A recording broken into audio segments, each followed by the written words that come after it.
사법고등학교 학교폭력을 담당하고 있는 학교폭력 예방을 담당하고 있는 교사 박근택이라고 합니다. 여러분들 코로나 때문에 가정에서 열심히 학습을 하고 있을 텐데 학교에 개학을 하게 되면 여러가지 학교폭력 사안에 대해서 선생님이 조사를 하고 여러분들에 대한 어떤 것을 처리하기 위해서 여러분들 미리 알아야 될 내용들에 대해서 몇 가지 설명하고자 이렇게 여러분들에게 학습 자료를 제공하고 있습니다. 다소 따분한 내용일 수는 있지만 여러분들이 한번 유심히 살펴보고 본인의 학교 생활에서 가장 중요한 내용이기 때문에 이 내용을 반드시 숙지하고 학교 생활에 임했으면 좋겠습니다. 그래서 학교 폭력 사안 처리에 대해서 한번 보도록 하겠습니다. 자, 일단 학교 폭력의 개념을 한번 보면 여러분들 학교 내외에서 학생을 대상으로 한 상해, 폭행, 감금, 협박, 약취, 유인, 명예훼손, 모욕 또는 공갈, 강요, 강제적인 심부름 및 성폭력, 따돌림, 사이버 따돌림, 정보통신망을 이용한 음란, 폭력 정보 등에 의하여 신체 또는 정신 상해, 재산상의 피해를 수반하는 행위, 이 모든 행위를 학교폭력의 개념으로 정의하고 있습니다. 자, 학교폭력 유형은 몇 가지, 대표적인 유형이 몇 가지가 있는데 그 중에서 신체폭력은 여러분들 말 그대로 본인의 어떤 신체를 이용해서 타인을 괴롭히는 행위, 예를 들어서 뭐 대표적인 예로는 신체를 손발로 때리는 뭐 그런 행위라든지 또는 일정한 장소에서 쉽게 나오지 못하도록 하는 뭐 감금 같은 이런 행위가 신체 폭력에 속합니다. 언어폭력, 여러분들이 가장 주의해야 될 것들이 이제 언어폭력인데 가장 빈번하게 일어나는 일 중에 하나죠. 그래서 여러 사람 앞에서 상대방의 명예를 훼손하는 구체적인 말, 뭐 성격, 뭐 능력, 뭐 배경 등을 뭐 비하하거나 그런 내용의 글을 인터넷 또는 여러분들 SNS라고 하는데 페이스북, 요즘 페이스북 많이 쓰죠. 페이스북 톡을 이용을 해서 어떤 상대방을 비하하는 행위, 이것은 다수가 볼 수 있는 내용이기 때문에 이것 자체로만으로도 명예훼손으로도 여러분 법적 조치를 받을 수 있고 어떤 허위인 경우에는 형법상 가중처벌이 되는 그런 내용이 있습니다. 그리고 내용이 여기 내용이 진짜라고 하더라도 많은 사람들이 보는 곳에 직접 여러분들이 글을 올리거나 하더라도 이것 역시 범죄에 속하고 이거는 학교폭력으로 다루고 있습니다. 또는 뭐 여러분들 쉽게 하는 말 있죠. 신체 등에 해를 끼칠 듯한 언행, 뭐 예를 들어서 죽을래? 뭐 이런 내용들의 문자 메시지 등, 그러니까 상대방이 느꼈을 때 어떤 협박으로 느낀다면 언어폭력으로 간주할 수 있습니다. 그 다음에 금품갈취. 금품갈취는 절도와 같이 다루기 때문에 이것도 형법상의 어떤 뭐 경찰에 신고가 된다 그러면은 형법상의 제재도 받을 뿐더러 그것과 역시 마찬가지로 학교폭력으로 다룰 수 있습니다. 그 다음에 강요가 있죠. 여러분 뭐 최근 뭐 이슈가 되고 있는 빵 셔틀, 뭐 특히 이제 그 와이파이, 뭐 여러분들 뭐 핫스팟을 이용을 해서 어떤 자기는 데이터가 없는데 다른 친구의 뭐 데이터를 빌려서 쓰거나, 그러니까 상대방이 싫어하는데 빌려서 쓴다는 것은 강요에 해당되는 내용이죠. 네, 따돌림. 요건 조금 다루기는 힘들 것 같지만 선생님이 지속적으로 여러분들 어떤 의도적인 것을 가지고 집단적으로 상대방을 의도적이고 반복적으로 피하는 행위, 이 역시도 따돌림에 해당되고, 이것은 선생님이 주변 친구들의 어떤 얘기를 들어보고 판단을 해서 여러분들 학교폭력에 간주하기 때문에 따돌림을 하는 행위가 없었으면 좋겠습니다. 그 다음에 성폭력, 폭행 협박을 하여 성행위를 강제하거나 유사성행위, 성기에 이물질을 삽입하는 등의 행위, 또는 상대방에게 폭행과 협박을 하면서 성적 모멸감을 느끼도록 신체적 접촉을 하는 행위, 또는 성적인 말과 행동을 함으로써 상대방이 성적 굴욕감, 수치감을 느끼도록 하는 행위. 여기서 가장 중요한 것은 여러분들 SNS상에서 어떤 성희롱적인 언사를 하거나 이런 경우에는 반드시 성폭력과 관련해서 학교폭력을 다룹니다.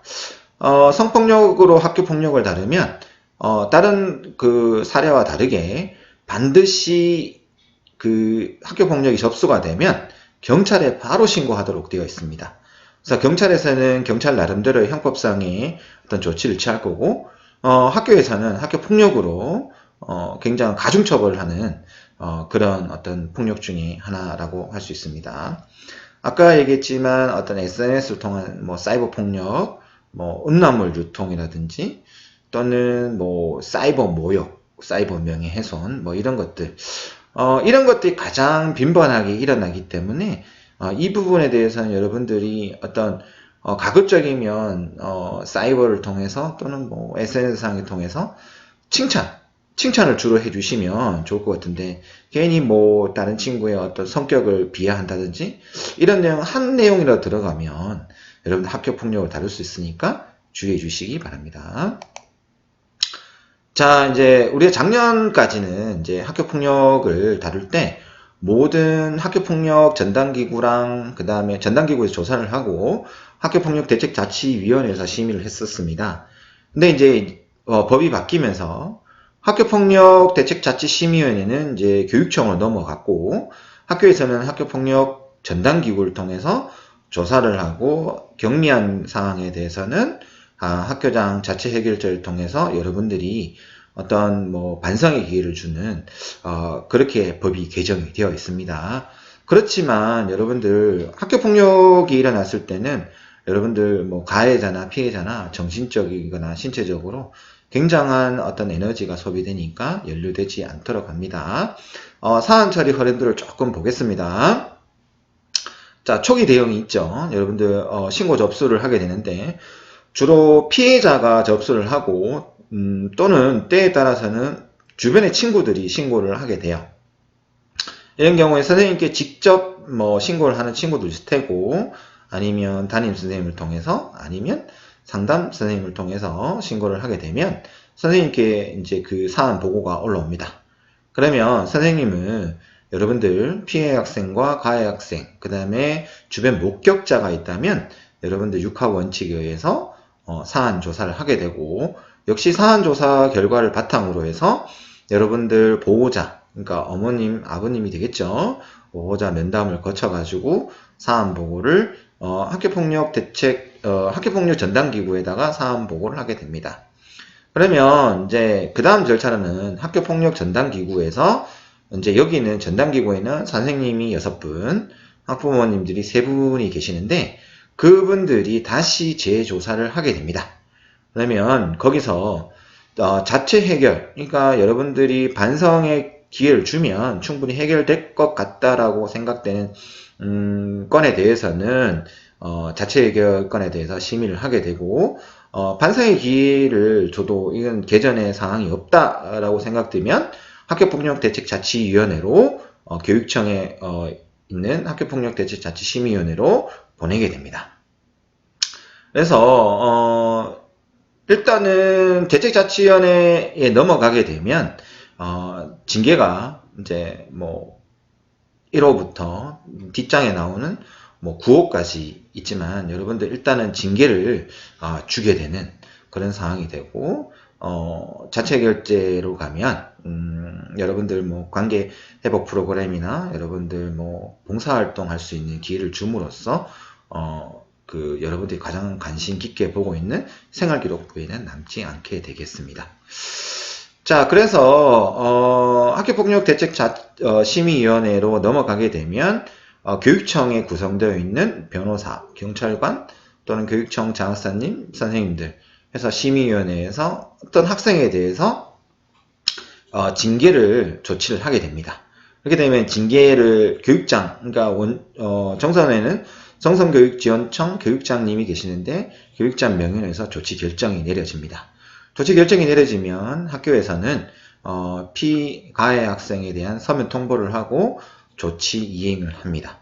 그래서 피해 학생은 보호 조치를 하게 되고 가해 학생은 선도 조치를 하게 됩니다. 그래서 가해 학생 조치 사항은 학생생활기록부에 기재를 하게 되고, 자, 그래서 여러분들 가해 학생 보호자 특별 교육을 하게 되면 여러분들 부모님도 좀 어려운 상황이 되는, 예를 들어서 부모님이 직장을 다니시는데 직장을 어떤 뭐 하루나라든지 뭐 이틀 아니면 길게는 일주일까지도 직장에서 다니지 못하고 교육을 받아야 되는 이런 일까지 벌어지니까 여러분들 행동거지에 조심하시기 바랍니다.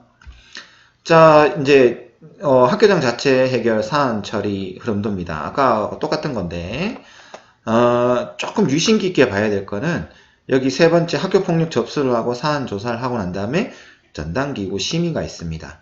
그래서 전담기구 심의를 할 때 어떤 객관적 요건이 이제 네 가지가 있는데 그 학교장 자체 해결제에 대한 요건이 충족이 되면 피해 학생 보호자의 서면 확인을 통해서 동의가 구해지면 학교장 자체 해결로 그냥 끝나지만 충족이 되고 난 다음에 피해 학생 및 보호자 서면 확인이 안 된다고 그러면 동의를 하지 않는다 그러면 학교폭력대책자치심의위원회로 넘어가게 되는 이런 일이 생기도록 하겠습니다. 그러면 학교장 자체 해결 사안은 뭐 네 가지 요건이 있다고 계속 말씀드렸는데 첫 번째, 2주 이상의 신체적, 정신적 치료를 요하는 진단서를 발급받지 않은 경우, 그 다음에 재산상 피해가 없거나 즉각 복구된 경우, 여기는 이제 뭐 예를 들어서 학생이 어떤 신체적 폭력을 당해서 뭐 다쳤는데 이런 경우에는 뭐 치료비를 즉각 지원해줬다거나 뭐 정신적인 피해를 보상해줬다거나 이런 경우에는 요 요건이 되겠습니다.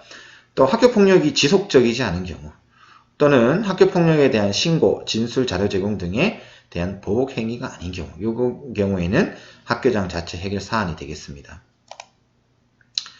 그렇지만 학교장 자체 해결제 사안이 됐더라도 피해 학생 부모와 학생이 동의하지 않는다면 그 요건이 해당되더라도 학교폭력대책심의위원회로 넘어가게 되어 있으니 주의하시기 바라고, 만약에 피해 학생에 대해서 동의를 받으려고 여러분들 노력한다면 가해자 부모님과 가해 학생들이 반성의 기회를 보이면서 피해 학생과 피해자 부모를 만나서 반성의 기미를 보여주는 것이 가장 좋겠죠.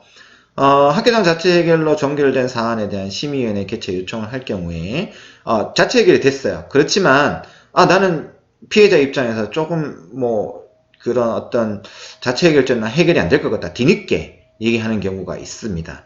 그렇지만 원칙적으로는 자체 해결제 위원회는 동일 사안에 대해서 심의위원회를 개최할 요구를 할 수 없습니다. 그렇지만 해당 폭력 사건으로 피해자 및 보호자가 받은 재산상 손해를 가해 학생 및 그 보호자가 복구하기로 약속하였으나 이행하지 않은 경우, 또는 해당 학교 폭력 사건의 조사 과정에서 확인되지 않았던 새로운 사실이 추가될 경우에는 심의위원회를 개최할 수 있습니다.